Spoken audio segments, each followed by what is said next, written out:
Hello, book watchers. On these next two episodes of BookWatch, we are discussing Mockingjay, the third installment in the Hunger Games series by Suzanne Collins, published in 2010, along with its 2014 and 2015 film adaptations directed by Francis Lawrence. The films were adapted for the screen by Peter Craig and Danny Strong, with Suzanne Collins serving as an executive producer.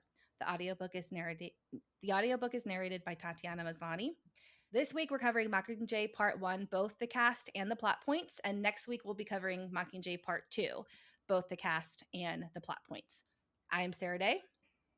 And I'm Chris. And I'm Jordyn. And we'll get started after these messages. Welcome back. Before we dive into the story, let's welcome our guest host, always coming back for the Hunger Games, J Scotty. Oh my God, cannot talk today. Okay, let me have a sip of soda.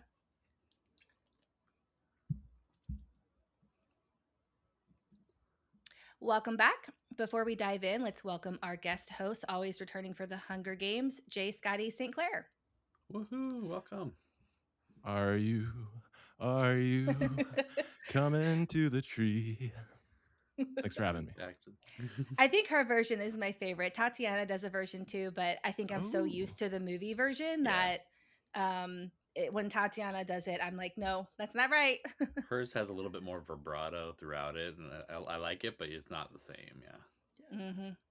I didn't know Tatiana Maslany did the audiobook. I'm gonna have to see if I can find some excerpts to check that out. Yeah, she does all three. Awesome. She's a great narrator for the series too. I really like her narration. Honestly, she disappears into it. I forget it's her, but I do enjoy her rendition of it. She does a good job just reading the story, and you just get into it. So very cool. But yeah, Jennifer Lawrence's rendition of the hanging tree, that she has a little bit of like sultriness that I wasn't expecting from her. It's really cool. Yes. She does have that like sultry voice that I think she's pretty well known for her voice, like on top of her acting. Mm-hmm. Well, I'm living under a rock. What can I say? So yes, Mockingjay is the final book in the Hunger Games trilogy, following Katniss Everdeen as she becomes the reluctant symbol of a full-scale rebellion against the Capitol, while grappling with the devastating personal cost of war. The novel was adapted into two films. Mockingjay Part One focuses on the aftermath of District 12's destruction and the propaganda campaign surrounding the rebellion, while Mockingjay Part 2 delivers the action-heavy conclusion as the rebels march on the Capitol and Katniss's story reaches its emotional finale. This is our third set of Hunger Games episodes, so I don't think we need to spend too much time on the impact of this trilogy. The movies are returning to theaters this September on the eve of Sunrise on the Reaping coming in November. So we all know that this is a huge, franchise in today's world. But I do want to talk briefly about our initial reactions to this book and the two film adaptations of this book. J Scotty, we can start with you. All right. Well, I told you all off air not to start on too negative a note or too critical a note here. But while I enjoy this entire franchise through and through. Just to kind of recap, listeners, my experience with this franchise is I watched the first movie when it came out in 2012 on home release, and I enjoyed it so much that I immediately went to my local library, got all three books, and read through them with in the span of 3 weeks. So I consumed them so rapidly and really enjoyed them.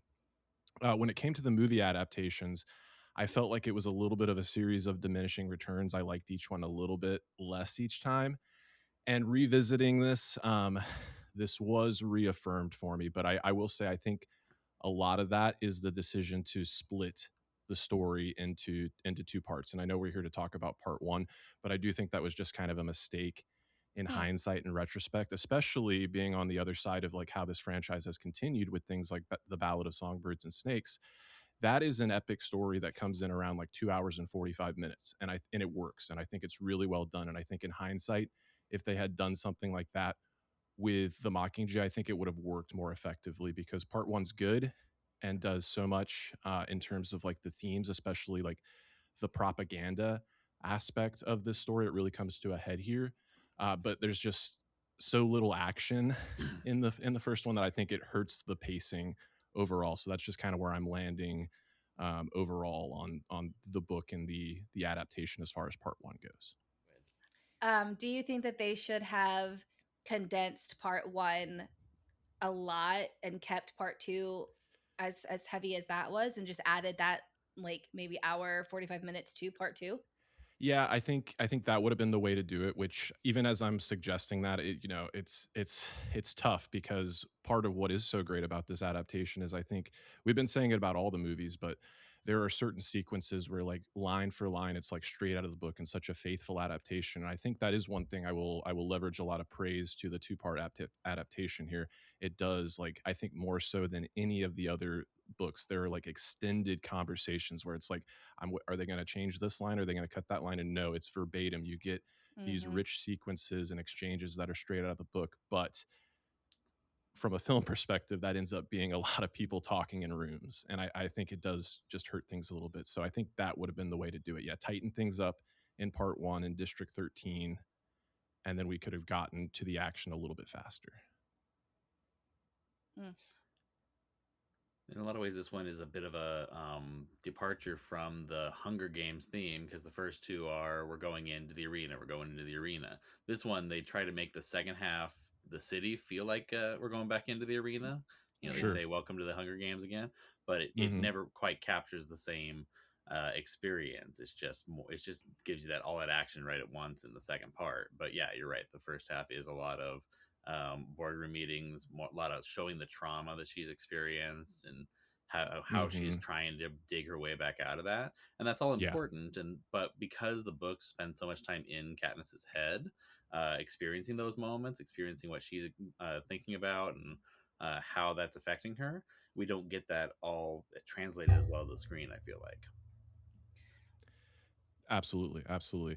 And I think that's something that I definitely had the thought both times when I was experiencing it the first time circa 2012 and then revisiting it now is I think part of what makes the Hunger Games stand out and is so unique. And I think what stuff like the Ballad of Songbirds and Snakes and looking forward to, Sunrise on the Reaping, what has me excited, and I think other people so excited, is it does return to the arena. And while the Hunger Games is allowed to grow and expand, and this was the natural trajectory and escalation for this story, there is just something, you lose a little bit of something by not having the arena and so many of these just things that you expect like hallmarks, like the reaping, the training sequences, the people voting on who their favorite tributes are going to be. So they do try to, like you said, they try to adapt that for the urban combat environment, and it is successful in some ways. But I had the thought, like, it loses its identity a little bit and starts to feel a little less unique and feels a little bit more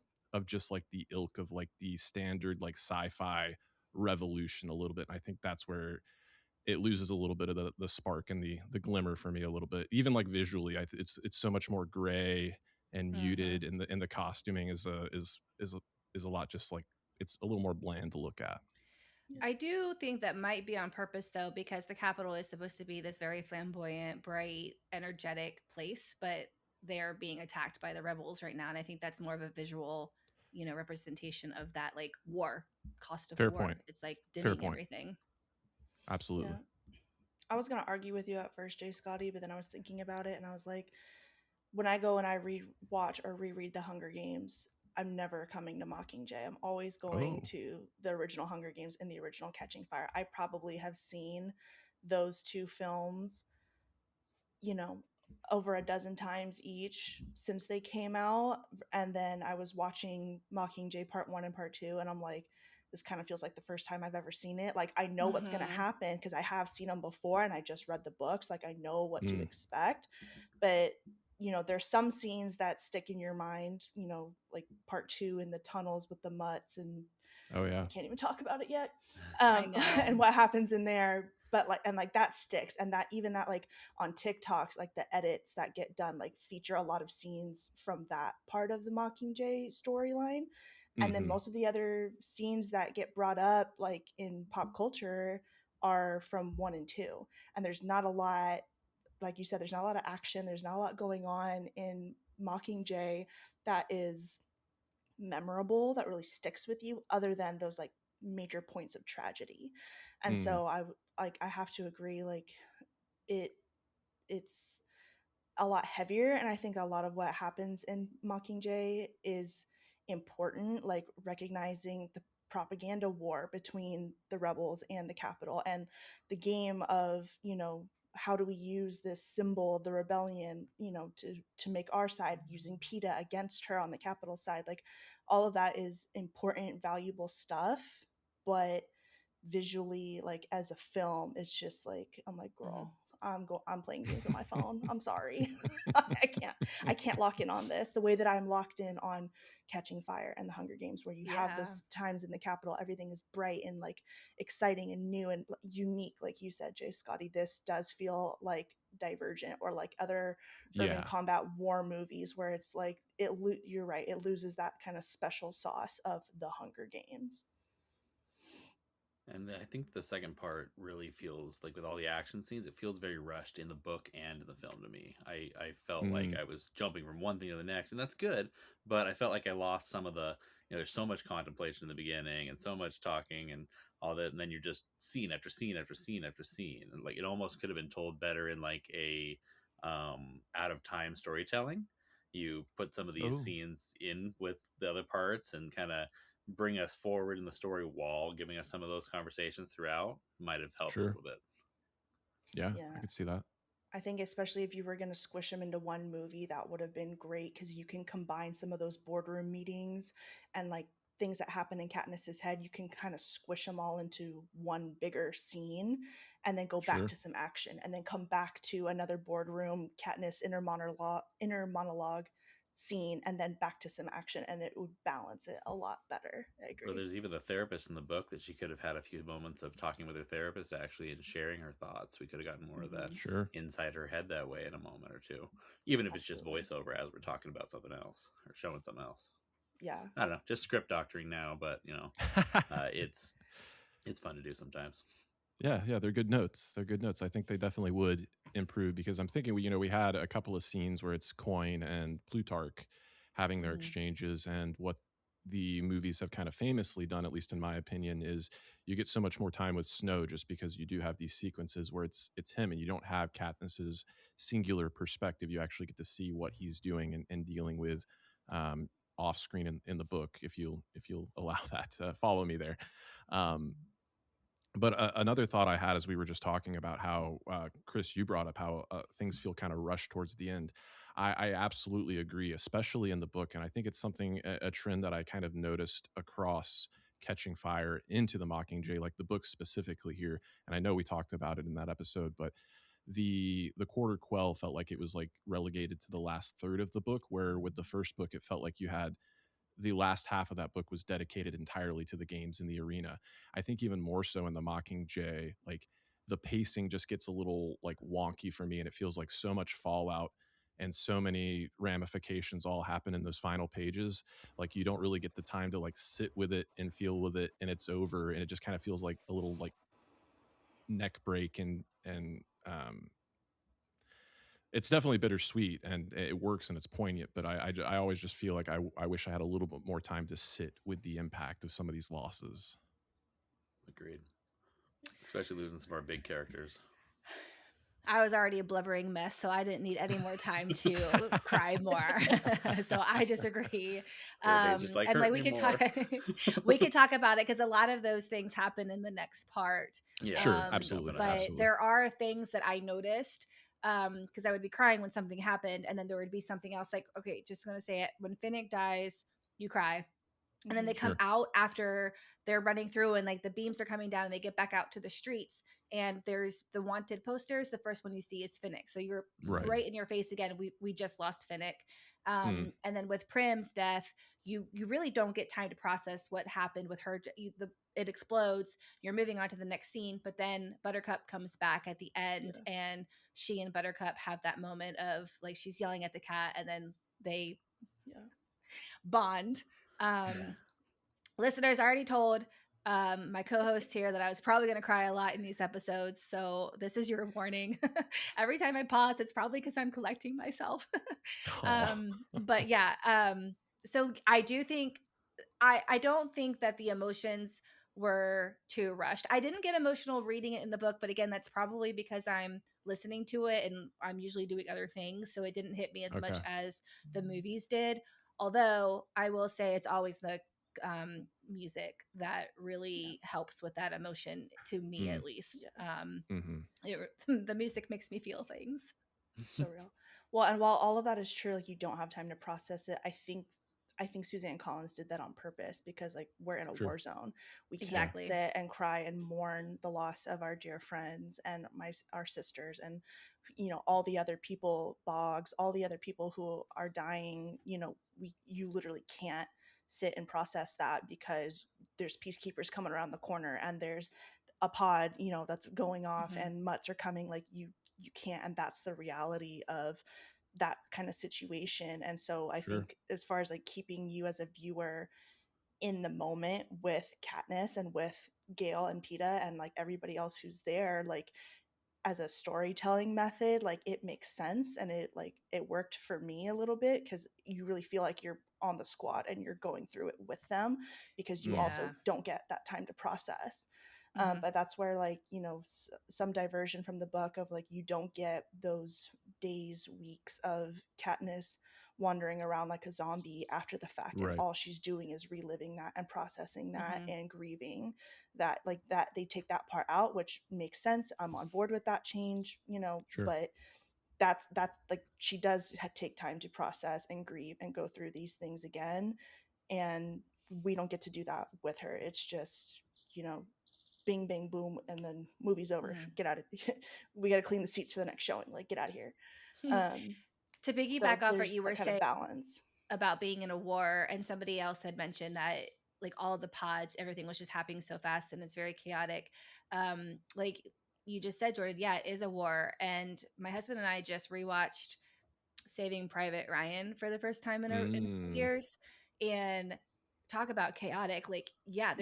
there's stuff happening all the time, and like people that you think are going to make it to the end of the movie do not, and like that's what it's like. And like um people say that veterans are walking out of that theater because it was so real. Like, so that is how it feels. Like, it is so chaotic. It's, you don't have time to process what's going on before you're moving to the next scene. So that was not a problem for me so much. And I do actually wonder how much of the book would be cut if we combined the two films, Mm. Yeah. like how That's much we fair. would lose. Hmm. This That's book fair. also got me thinking about some of the current world history things. We've never lived in a country that's been Mm, actively at war in our own nation, but Right. Ukraine and Russia have kind of the same dynamic as the this world right here, with a small group fighting a bigger group. Taiwan and China haven't gone to war yet, but it's a similar stalemate disagreement. And so I kind of started thinking about what is it like to live in that either minority one or be in the capital side of this, and started kind of Hmm. comparing current world history with this book a little bit. I think that's why Hmm. it's hit me so much this time too, because we've talked about growing up with Harry Potter and we've talked about growing up with the Hunger Games, but when I was looking at the dates of these books and films, so Harry Potter was like, I was 11 with Harry Potter, so I did grow up with him, but the Hunger Games was like high school to college to adult, and like we're still getting Hunger Games books, and we are like, I'm much more aware of what's going out on in the world and all of the wars that we have going on. And we have social media now, so we're seeing all these things on social media. And so when you're reading about that in the book and you're seeing it on screen, like you're thinking about like this is happening to people in the world, and like I think that's what's again, we'll talk about it in the next one. We're really um but when in the part two a bombs, lot. yeah, because the part two is when all of that emotional It stuff is, yeah. happens. Like this is all Sure. the propaganda stuff. But yeah, when the bombs go off and kill the babies, and like all I'm thinking about is like all the things I've seen on social media about the parents holding their babies, and it's Yeah. just like I just can't do it. It's so heartbreaking. Hmm. Yeah, that does bring to mind, and I know not to get too far ahead of ourselves here, but there's a repeated motif throughout this book, real or not real. And Mm. I actually felt myself like I had kind of that same realization. I was like, real or not real? Are we talking like, I know this is all Right. fictional, but this feels so real. Like I feel like Suzanne Collins is like asking the reader, real or not real. So yeah, I definitely felt that. I'm getting goosebumps right now, just kind of saying that out loud again. But Sarah-Daye, you brought up propaganda, and again, to bring it back to part one, I know I've been really critical here, but what I will say is, in addition to what we're kind of discussing here about like the reality of war and the impact of war and how you don't always get that time to kind of sit with your feelings, and it's like boom, boom, boom. I think that's one thing that is really effective across the book and the adaptations. I think Suzanne Collins, her themes are they come across so poignantly, and yeah, the impact of war, and how it basically makes people, shells of themselves. But also the propaganda, like I think that's where part one is really successful for me, is the propaganda angle. And it's one thing to read about these propos and how they're opportunistic, and there's some level of artifice, but seeing it on screen and the setup, and it really just dawned on me. And I think what is so effective about the adaptation here, seeing it all brought to life, is the how District 13 and the Capitol are not that different. Like the tools that they employ and the manipulation tactics, and how there is just this like such a level of artifice to what they're doing. Like when Katniss is on that green screen trying to make it work. Like in the book, they do a good job of just saying, like, Haymitch comes out and says, "That's how a revolution dies." But even before he does that, like you just feel it. Like Jennifer Lawrence, I know she's a great performer, but it's like going that extra mile to be a great performer playing someone that's not giving a great performance. Like that's like great. next level stuff there, and it's just so well done.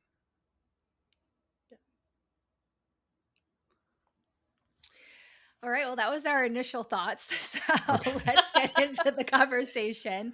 We're Way going to to keep start it with brief, our. guys. Sorry. Enough said. We good? Oh no.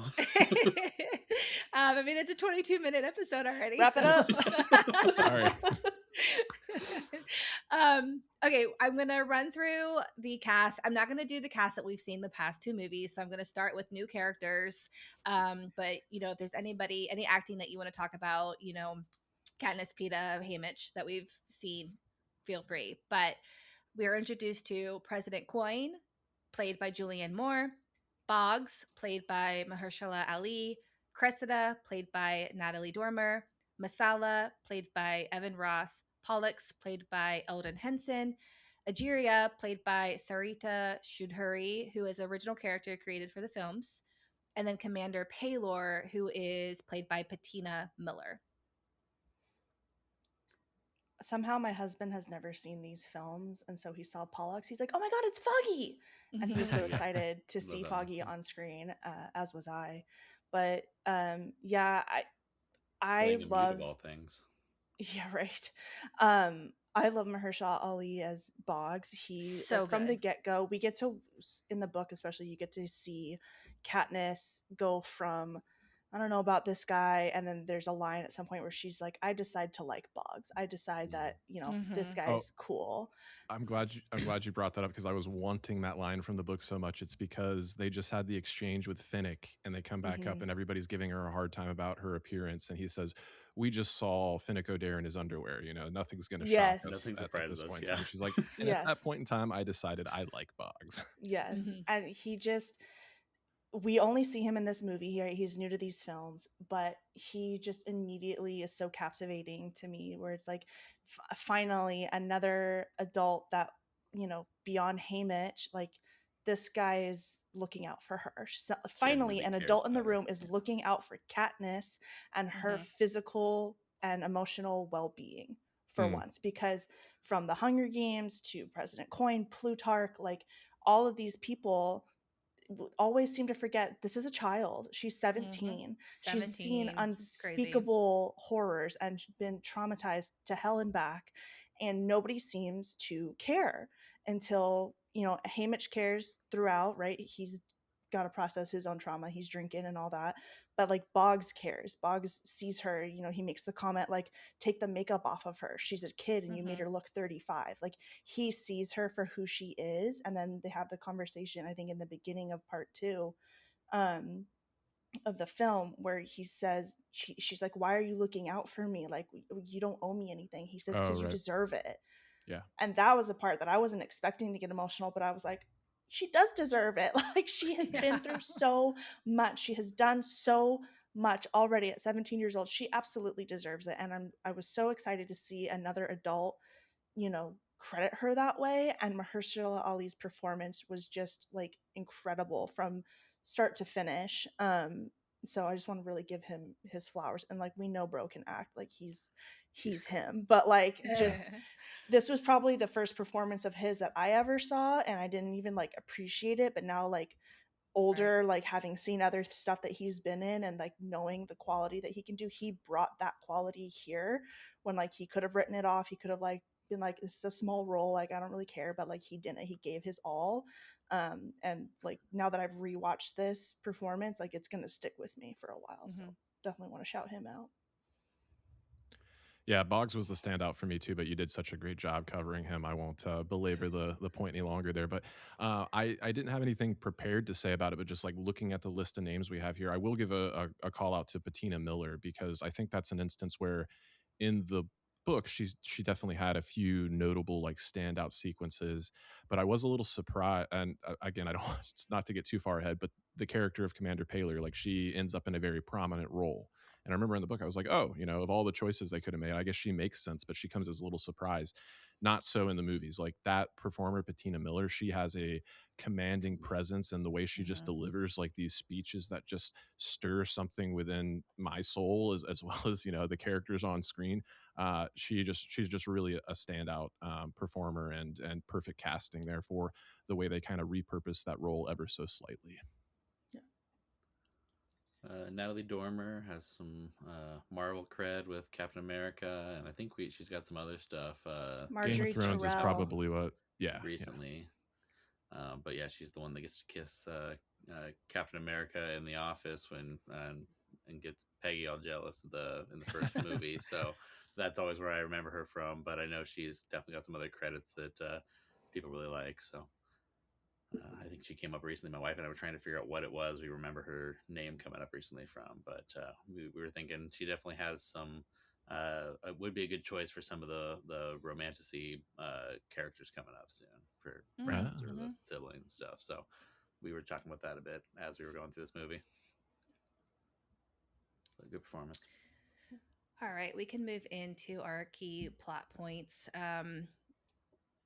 For listeners, this is Mockingjay Part One, so it's all about her introduction to District 13 and making her the Mockingjay. So we open up with Katniss returning to the ruins of District 12 after its destruction by the Capitol. She learns about District 13 and how they survived underground and has become the headquarters of the rebellion. And we're just kind of getting to know. She's getting introduced to what District 13 is and kind of coping with everything that happened and not rescuing PETA and all of that. So what were your thoughts on how the movie kind of adapted this introduction to District 13 and her Well, trauma? not to take anything away from it, but I just had a question because I was a little confused, and maybe you all can help clear something up for me. Because the way the movie opens with her like clinging to something, saying, 5 more minutes, just 5 more minutes, and they kind of cart her away, and then we see her in the hospital bed. At first blush, I was like, oh, is that her in District 12? Because that's how the book opens. I was like, oh, that's we're just seeing her, being collected from District 12. But no, she goes to visit District 12 later on, because it's almost like Coin's idea in Mm-hmm. that instance. So what was she clinging on to? Was that ever explained, or are we just supposed to be led to believe that she just wanted to be alone at Yeah, that moment? Yeah, in the there's like a book little it talks shaft, about right? like part of her, like her personal idea of recovery is just going and hiding places. She doesn't want to Okay. talk to anybody, she doesn't want to be Yeah. seen by anybody. She just wants to be left alone to kind of process, Mm, everything that's happened to her. And so she says like she'll try and find hiding places. Like she's found like a supply closet that she'll hide in, or okay. tunnels that are not used, and she'll go and hide there. And so she just like she you know she's a creature who's been harmed, and so she's trying to find a Mm, safe place to just exist and not have right. anybody be asking Bother. anything of her. Okay. And so she's like, I just need 5 more minutes to like just be here and like breathe and think through and like Right. be ready to face people and face the light, kind of. So Okay. that's all she was doing. But I kind Yeah. of liked the change a little bit, because you take, some of these things, like you said earlier, about like different points of views, like, we don't know who makes the call to get her out to 12 so she can see what happens, and we don't get to see that conversation, but that happens in the movie between Plutarch and Coin about like, we should have rescued PETA, or like, she's useless because she's so traumatized, blah blah blah. Like, you kind Mm-hmm. of, it's implied that those things are happening, and like Katniss in her inner monologue thinks that those conversations are happening, but to actually Right. see it happen is, that's the beauty, like we've said numerous times, that's the beauty of the visual media, is you can actually have that conversation happen and get an idea of who Coin is right off the bat, of her immediately saying, she's useless like this, or, we should have gone for PETA, or, all of these things that Katniss kind of draws those conclusions that Coin thinks that later, but just for us as the audience to know it right away, it's like, okay, we don't trust this girl. Absolutely.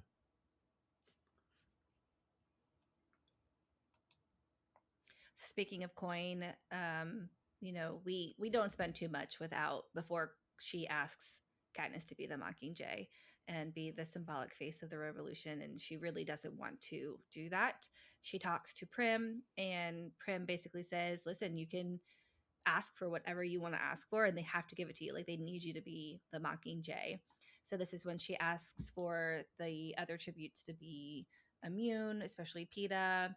The cat has found the way, or no, she saved the cat from 12.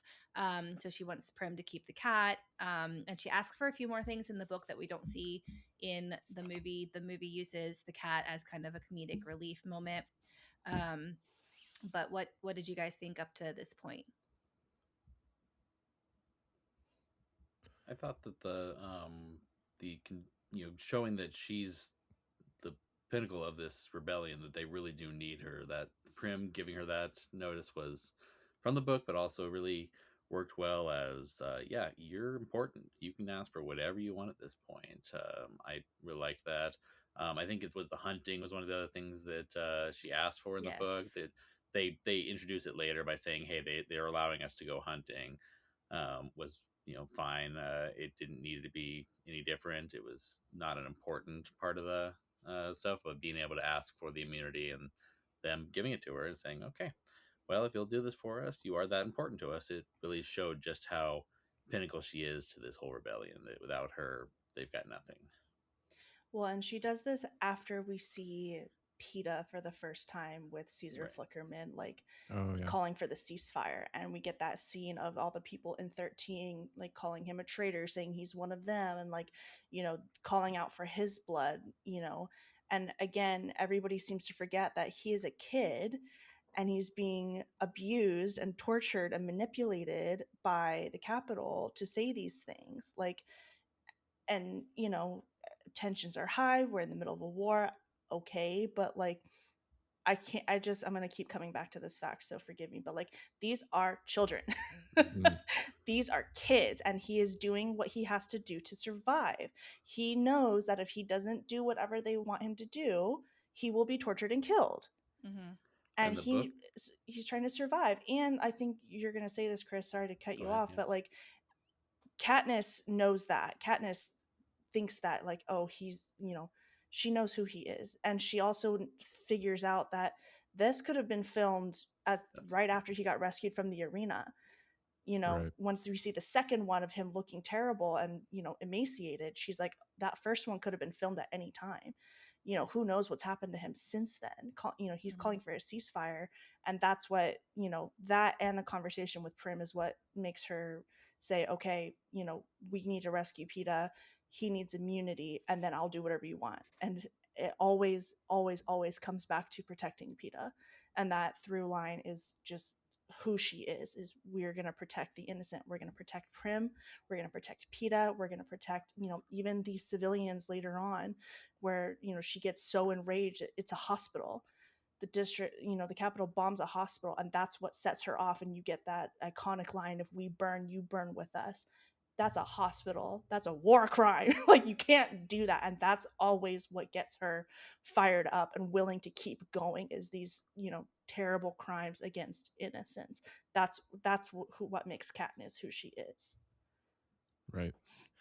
Correct me if I'm wrong, but one of the other things that happens in this early sequence that's kind of repurposed, like the scene is in the book, but they um, kind of combine scenes from the book in the sequence in the movie. But before she makes these demands to agree to be the Mockingjay, she has that exchange with Finnick where he's on the hospital gurney tying his knots, and he gets to have that line where he's like, "I would rather he I actually wish they were dead." Because that way we would like at least know and not be tortured. I don't think they expand on it in that sequence the way they do in the book, but in the book, I remember she kind of lies to him in the moment and says, "Don't worry, I negotiated for Annie as well." And then she has to kind of like run over and be like, "I'm gonna make this happen for Annie as well." Mhm. Um, but yeah, that's one of those like instances where it was a change that made sense and worked and kind of did everything that you needed to convey between those two characters very economically, for lack of a better term. Yeah, and it kind of shows where Finnick is at too. Because in the book, I think we get more time with him and showing his mental state. Finnick is not Absolutely, yeah, doing well. And of course, he's not doing well. Like, he also has survived the Hunger Games twice, and the trauma of being a mentor and sending kids to their deaths the way that Haymitch has had to do. Like, Finnick's got a lot going on as well. And he has somebody that he loves being tortured by the Capitol too. hmm And so to see, I love that, bonding that him and Katniss get to have, of them tying their knots and talking. And, she says repeatedly throughout all of the books, like, you don't understand the Hunger Games unless you've been in the Hunger Games, truly. And so right, for them to have each other to kind of Mm-hmm. try and, I don't know that either of them really succeed before he dies, but for each of them to have each other and try to go on a healing journey as they're still, re-traumatizing themselves over and over again with just existing. I love their relationship so much, and Sam Claflin and Jennifer Lawrence really play into that really, really well, and their chemistry is fabulous. And I agreed. was going to say, somebody mentioned that, his lines are kind of cut and his trauma is kind of cut from the film, but his acting is phenomenal. Like, he looks like a hollowed shell of a man. He's doing such a good job showing us that trauma. Like, that he read the books and knew what he was going through. Yeah. Mm, Yeah. I think it might be the beginning of part two because they cut it. It's hard to say, but the her relationship with Joanna growing and the hmm training Oh, montage yeah, of them that's part both 2 because I figuring it have a out. note about Yeah. that. Okay. Yeah. Sounds good. That part Yep. was cut, and I was really sad about that. 'Cause I'm like, that really shows that bond that they form Yeah. as other Yes. people who have are healing from the Hunger Games or have experienced that. So we'll get Yeah. into that next week. Mhm. Speaking of all the propos, we start the propos with her not really doing well. They're just throwing her in like a green screen room and she can't act. So they finally decide she needs to go out in the field. And she finally gets out there, and that is when the hospital is bombed. She meets Paler for the first time. She goes to the hospital. They're very inspired by her being there, and they ask about the baby, and she's like, "Oh yeah, that was a story PETA had made up." And then the fighter pilots come in and destroy the hospital, but we get to see her in action, and then we get to see her emotional response after the hospital was destroyed, and then they capture that on film and create a promo. Great sequence because it's one of the few action sequences we get in this part The one. first. Not that everything needs to be action, but when you have a concept like this, the spectacle is certainly part of it. But yeah, another great instance of world building. I think across the first two movies, we had the victory tour and the initial tour when the reapings were happening, and we got to see a little bit more of the districts. And again, that's one of the successes of the films. Like the books do a pretty good job of describing, like from secondhand accounts, what's happening in the other districts. But and again, not to get too ahead of myself, but I think it's in part one that we get that kind of. I think it's in District 7. You get like a whole. I think again, this was another instance where they were like, "Hey, we need another action sequence here." You get to see the loggers in District 7 and Oh their battle with yeah. the peacemakers there, And then which is all this is when inspired by the fallout of this mission that we're talking about here. Yeah.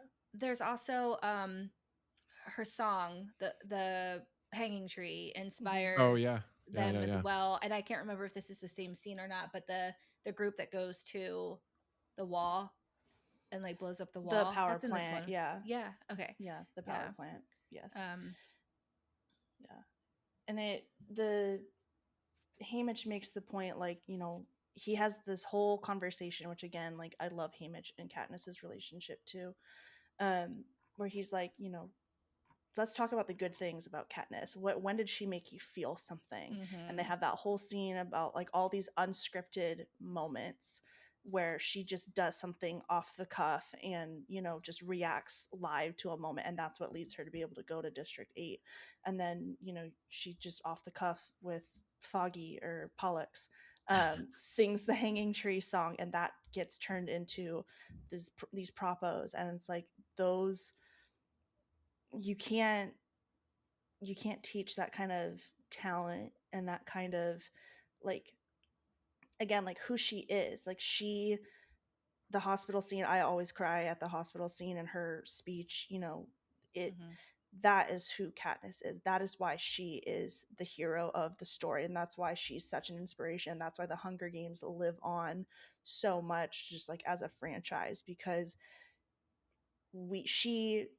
she'll fight Gale, she'll fight Snow, she'll fight Coin, she'll fight anybody, everybody. This is wrong. I'm not going to stand by and let this thing happen. I'm not going to watch this hospital be burned down and bombed and not fight back and go hide in the corner the way you guys want me to. I'm not going to have President Coin in part 2, so sorry to get ahead, but like, I'm not going to have you talk about doing another Hunger Games when all of this has been fighting to end the Hunger Games. I'm not going to stand by that. I'm going to end that. And all of these scenes and her doing these things off the cuff, like, I just love these glimpses of who she is and why she's the Mockingjay and how she's inspiring to other people. Mm. And then, Mhm. yeah, I think it's fun. I like the scenes of in the trees, and then the power plant, the, you know, the waterfalls and stuff, like showing how on the ground she is inspiring people and getting them to keep rallying and keep fighting these oppressors. I think that's a good use of the film, showing these other things. Mhm. So Jordyn, you mentioning Haymitch talking about the makeup and like that whole scene reminded me of a real big change from the books to the movie, and that is Effie Trinket. In the Yes. book, we don't have her. She, I guess, is locked up in the Capitol, and we get Katniss's prep team instead. Now Right. they changed that for the films and made it so that we have Effie. And I personally like this change a lot. J Scotty, in one of our earlier episodes, I told you something like this was coming, and I'm like, just wait until Mockingjay because I think your feelings on Effie will change. Do you have any thoughts? Do you remember that conversation at all, or do you have thoughts on Effie's character in these films?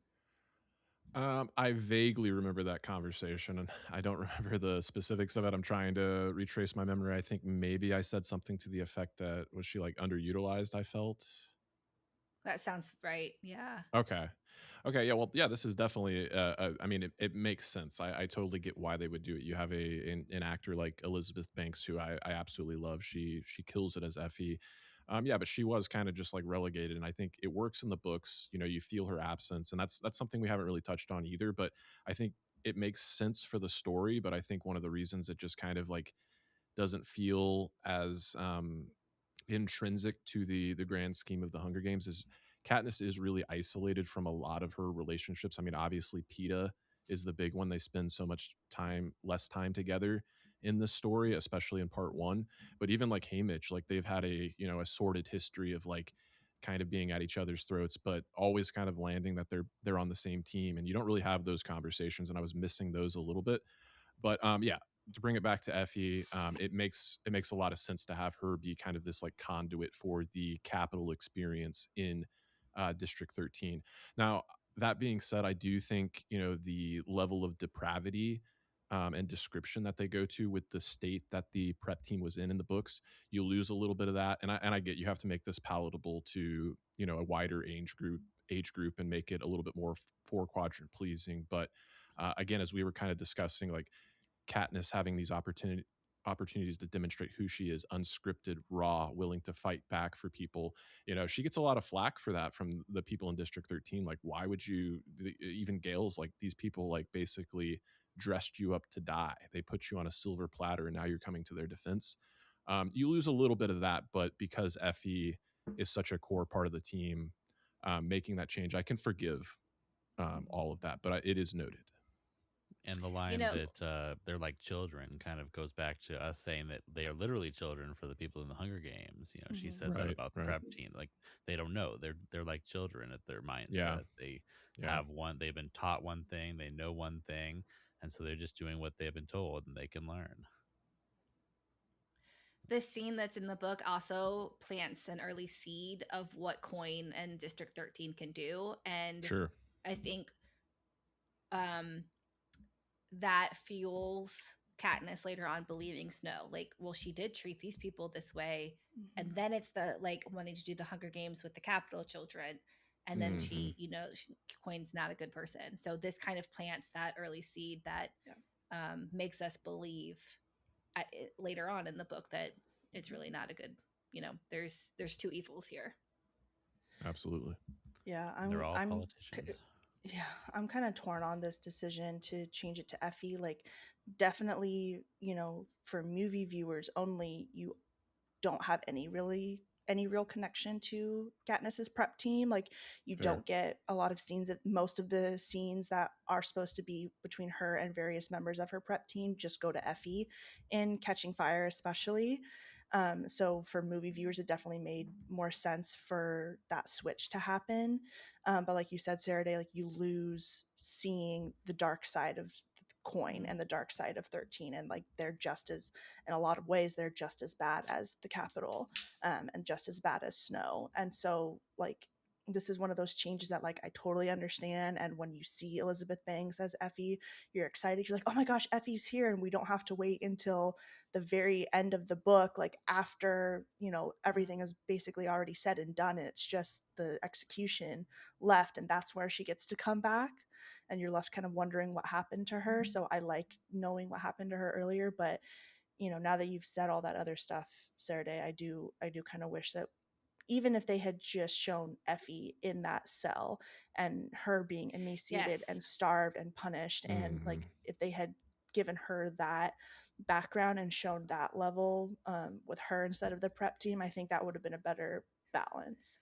And it's almost like they hinted at it, or like not even like a little Easter egg, because I think it was Plutarch said to her, like, you're not a prisoner here, because she's in her little Right. cell, in quotation marks, and she's being miserable, and but that is like they should have had her as a prisoner, as like the Capital person in 13, and like the stealing of the bread, that's why they were in there and being tortured, because they stole, again quotes, bread. But yeah, I love seeing, like, I love Effie. I love Elizabeth Banks as Effie. She's a much bigger character in the movies than she is in the book, and I think that's why Suzanne Collins wrote her into Sunrise on the Reaping. But it's kind of like a give or take. Like I could go both ways. If they had, we don't know the prep team. They don't have those characters in the first two films, so we wouldn't have had any emotional connection to them. But I think if they had seen a little bit more of Effie in an actual cell as opposed to just a room, it would have hit harder later on.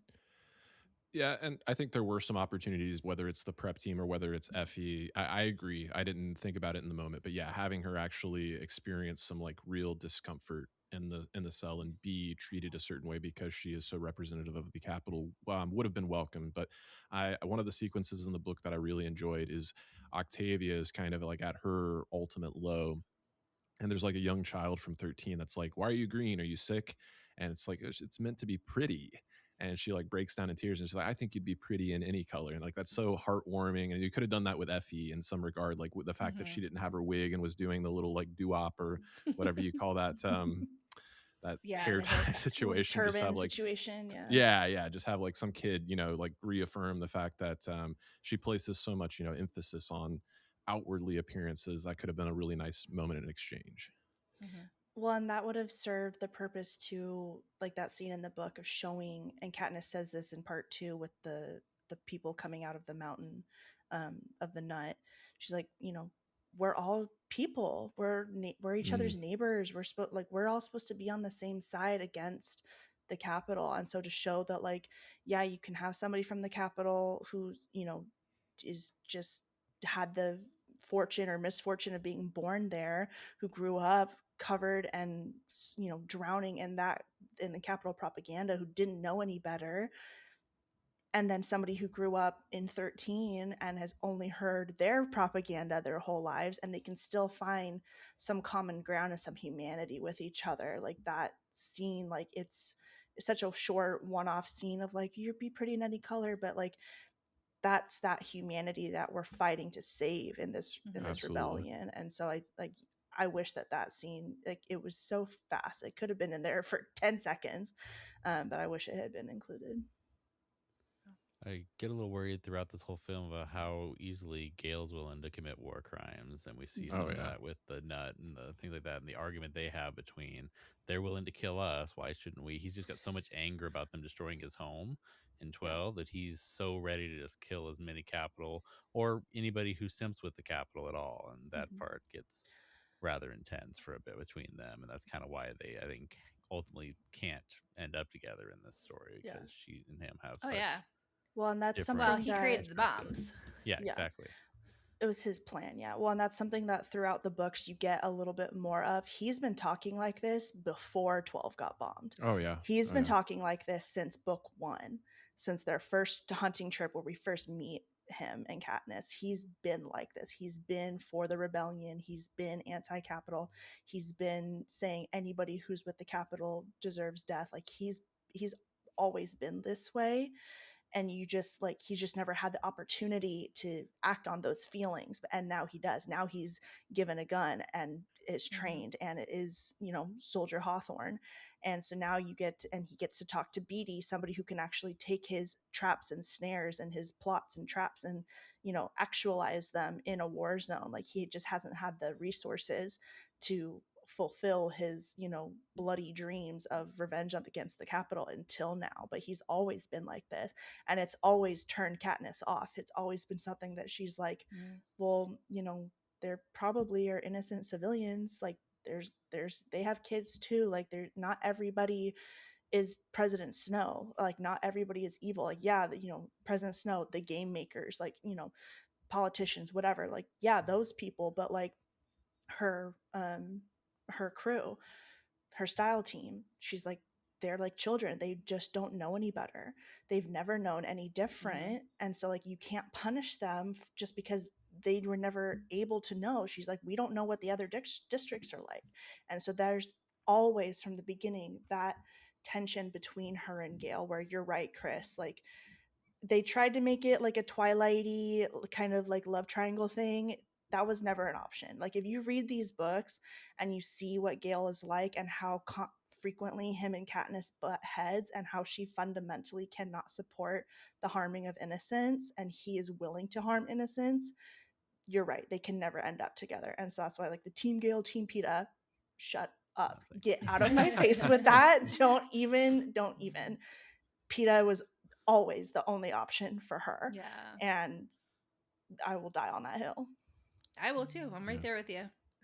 Yeah, I think Gail also has a tendency of like seeing Katniss's worst qualities and kind of calling her out for it. Like, you know, that it's probably in part 2, but the whole exchange between that she's eavesdropping on between he and Peta, where he says, you know, she's going to choose the one that she can't survive without.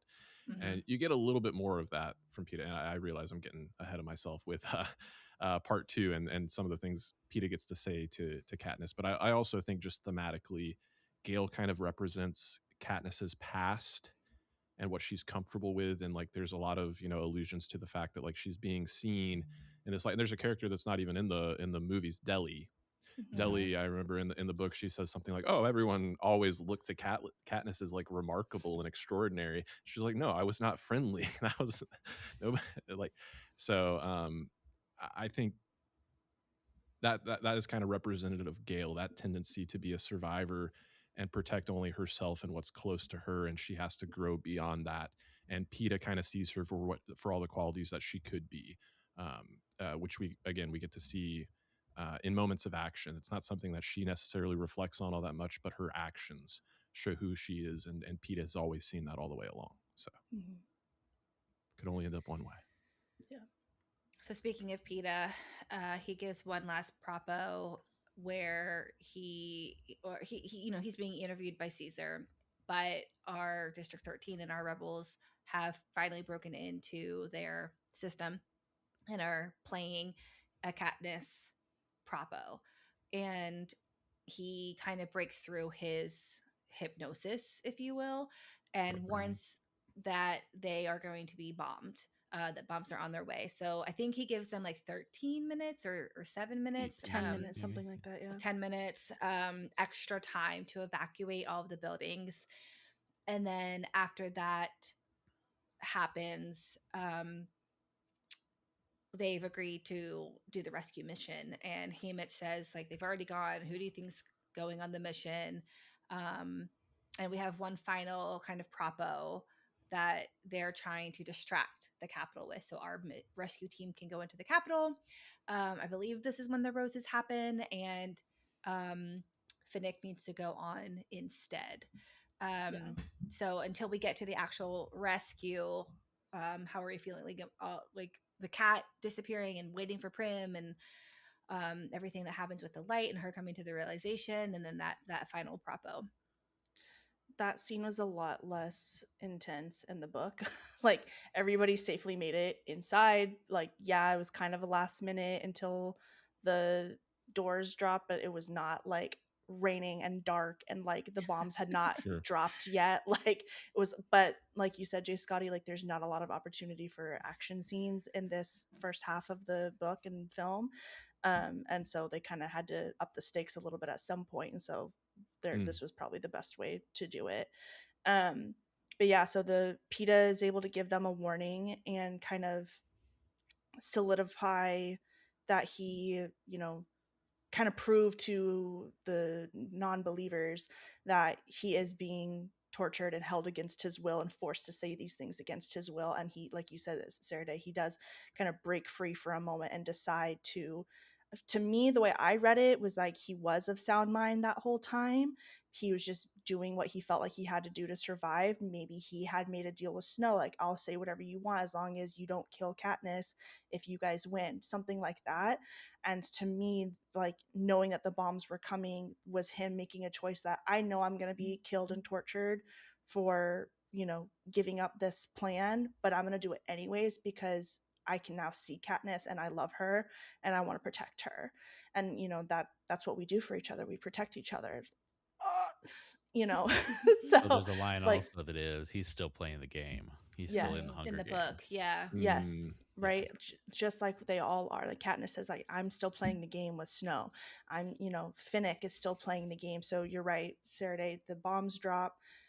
Snow dumps the roses, and the rescue team has gone out to rescue Peeta and the other victors. And this is where we get another heartbreaking. There's pretty much not a single scene that Finnick is in where it's not heartbreaking, but this one especially, where he talks about how he was victimized and sold as a sex slave in the Capitol by Snow. And hey, just to remind everybody, Finnick was the youngest ever winner of his Hunger Games. He was 14 years old when he won the Hunger Games and started being sold as a sex slave.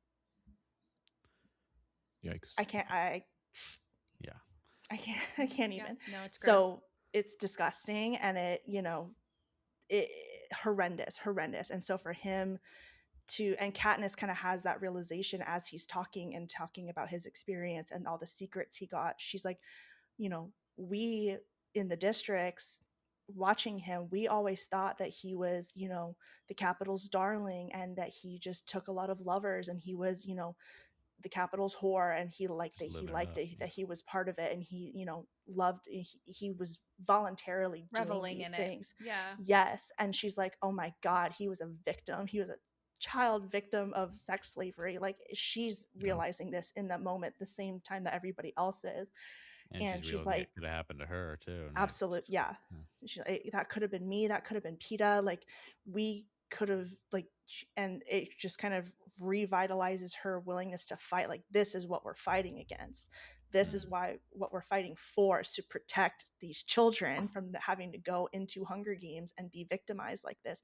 Beyond having to kill each other, now you want to sell my body too. It's just, I can't even express how like horrifying it is to read that and then to see again Sam Claflin, an incredible performance where he is so like, to me it reads he's dissociating from it, and he's just talking about it, and he's got a straight face, he's stone cold, he's just, this is what happened to me, this is what they did to me, this is what President Snow has done, has said, he's poison, he's a snake, like he, to give this distraction, because the only thing that can distract Snow at this point from harming the rescue team is talking badly about Snow and exposing him for who he is. Yeah. And Well, it's and in the just, books, we hear so much about everything that's going on, like all of the behind the scenes betrayals, and he's calling everybody out. And that's what is like the distraction in the Capitol, is that they're getting all of this information, and it's going to be dramatic, and they're all going to be gossiping, and they're getting all of this from him because he's like, I don't want money, I want secrets. So he's spilling all these secrets finally, and that's supposed to be the big distraction. So like, it's not just about how bad Snow is, it's about how bad everybody in the Capitol is. All the politicians, all the rich people. They said something about there was incest, there was, you know, all these different things in the book they talked about that were just absolutely horrendous that the Capitol is committing and in secret here, and just that's part of their lives at this point. Yeah, and another revelation we get in the book, I don't know if it's as clearly painted out in the film, but correct me if I'm wrong here. Finnick talks about Snow's, ascent to power and how that was basically all done through poisoning. But if I'm not mistaken, we're led to believe that the unhealing sores in his mouth and the source of like this constant blood is because he takes the poison himself to kind of like the antidotes don't always work. Okay, that was okay. I wanted to make sure I understood that correctly. Yeah, crazy. And if I can just talk shit on Gale for a little bit longer, if you guys will indulge me. I hate this guy so much. He, again, I don't think this was explicitly said. It might have been like Katniss might have been thinking it, or maybe I'm just projecting, but I think Gale volunteering to rescue Peeta is so selfish, because like he's putting his life on the line, which he knows is going to make Katniss freak out, and you know she has that freak out, like, did I lose both of them tonight? You know, she's has her panic attack with Haymitch, did I lose both of them? But then also like he knows, and I can't remember if he says it in the book or in one of the movies, but he knows that he does not have a chance with Katniss if she's always thinking about Peeta and worrying about Peeta. Is he dead? Is he alive? Are they torturing him? He actually says that to her. Right. Okay. When he's like, because she was like, what did you think? And he was like, it's selfish. And she was like, you thought you don't have to worry, you don't have to be jealous anymore. And he's like, no, I can't until he's safe. Yes. But I think this goes a little deeper to his need to protect her family. I think he sees Peeta as part of her family. He needs to protect the people around her. He has taxed himself since the first Hunger Games protecting her mom and her sister. And I think Peeta is an extension of that at this point. I think he, has his selfish motives, but I think he also knows he's protecting her. He is that big brother character to her that needs to take care of her. That's part of his pathology.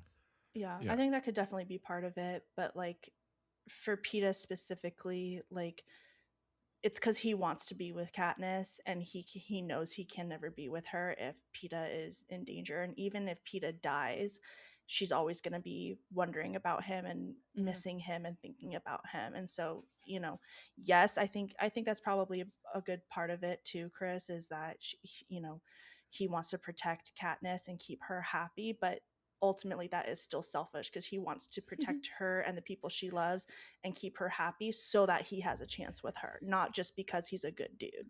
We've already proven that he's not a good dude. He's willing to commit war crimes. So like, I just hate Gale.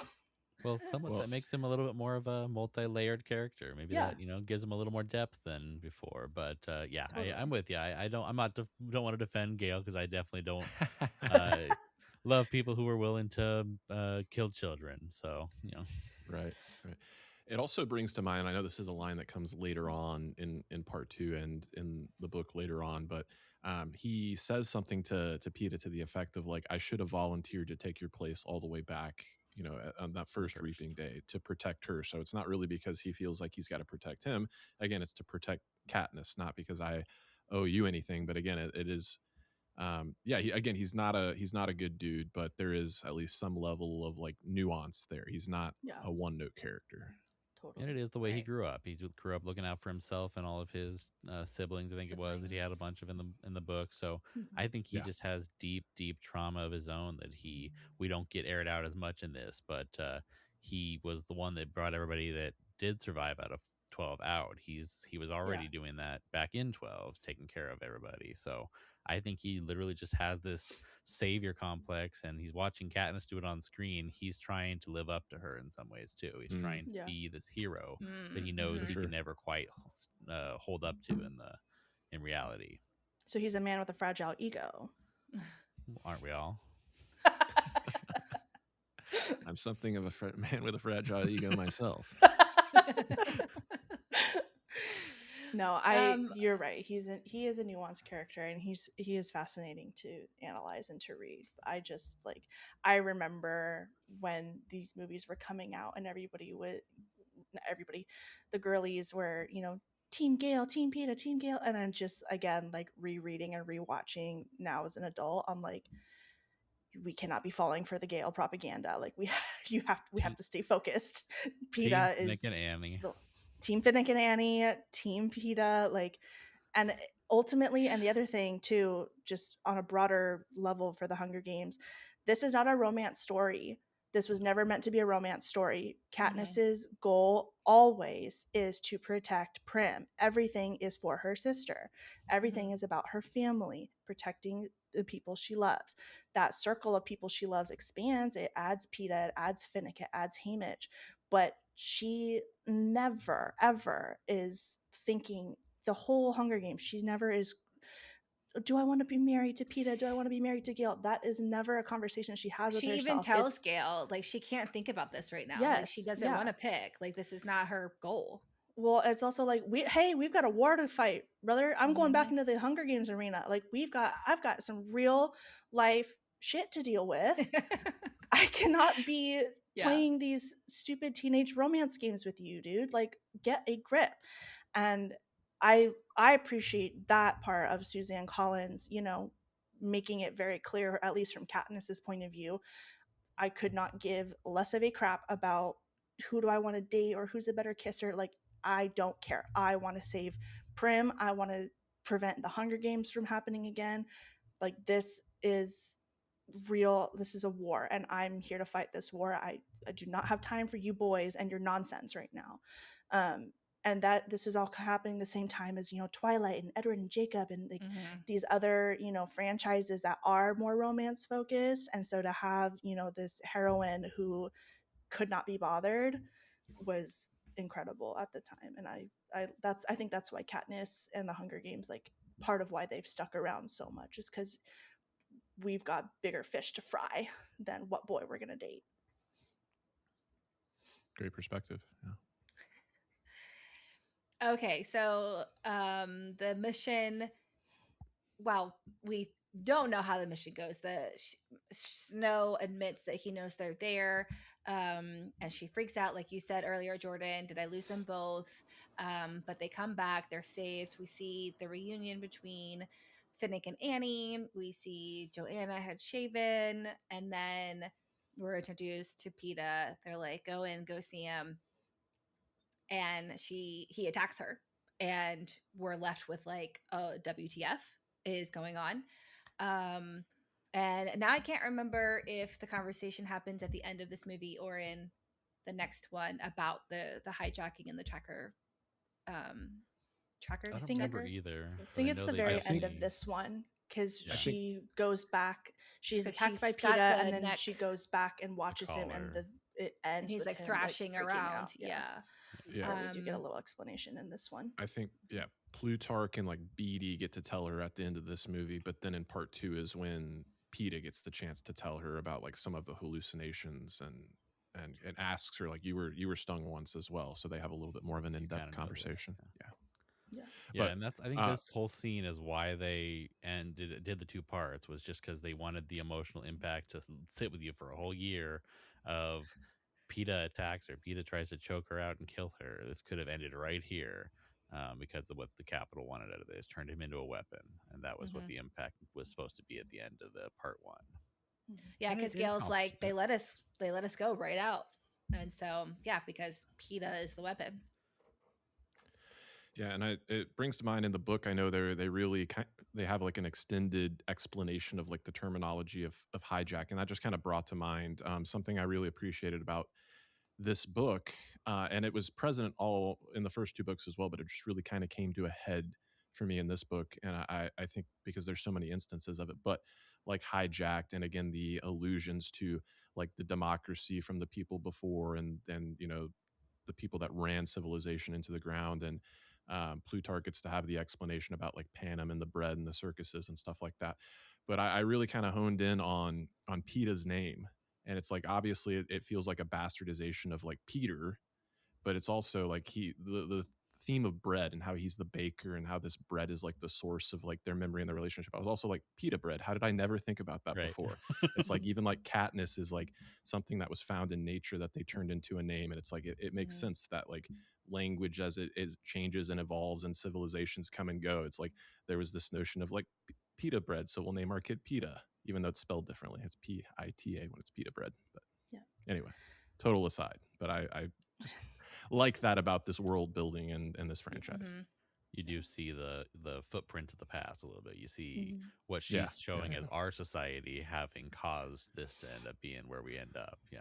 Oh yeah, because morphling is like the other instance. That's obviously like morphine, but it turned into morphling along the way. Yeah. I'm going to scoot back a little bit to the rescue mission, and this is a movie only scene, but like Katniss and President Snow speaking directly to each other, I thought was a really valuable thing, because their dynamic when they are together in person and speaking to each other has always been so fascinating. And you know, he promises like, we're not going to lie to each other, like that we can play our games and we can manipulate the people around us, but you and I are not going to lie to each other.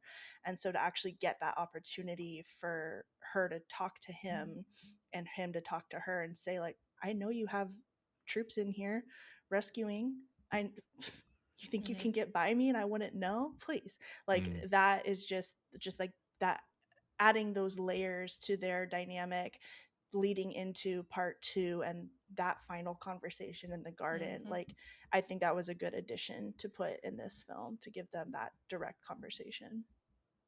Agreed. Any other final thoughts on part one? Josh Hutcherson's acting with the thrashing and the tracker jacket venom is just so terrible, so tragic, to change but like the whole really well personality done. that way. Yes. And then especially how mean he is in the next one. I was gonna say how it continues into part two of him, you know, battling, and like you said earlier, like real or not real, like that constantly having to question everything about your whole history, your memories, what's happening around you. Is it real or not real? Like, he does such a good job with it. So shout out. Yeah, I had to look up whether or not Josh Hutcherson like lost like a crazy amount of weight, like on a crash diet, like a la Christian Bale or something like that for The Machinist. And no, it was actually all achieved through like special effects, visual effects, like so probably something similar to what we saw with like Chris Evans in the first Captain America movie. But it's really, really well done. I had to look it up. I was so convinced. Yeah. And I can't think of the actor's name, but Plutarch passed after this film. Philip Seymour Hoffman. Yes. Right. So an excellent final performance from him. He's so good as Plutarch.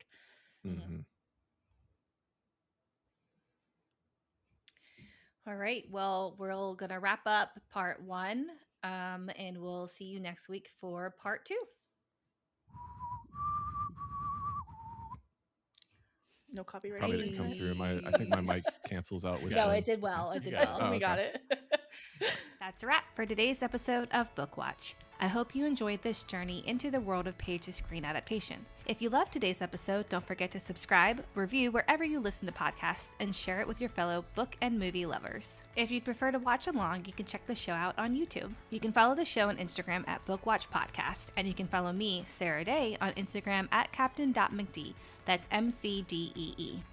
You can also join the conversation in the BookWatch Lounge on Facebook at www.facebook.com/groups/BookWatchLounge. If you would like to support the podcast, you can join the Patreon at www.patreon.com/BookWatchPodcast. Tiers start at only $4 a month, and I'd love to have you over there. If you have a favorite adaptation you'd like to cover with me, I'd love for you to apply to be on the show with the contact form on our website at www.bookwatchpodcast.com. Until next time, keep reading, keep watching, and I'll see you next week.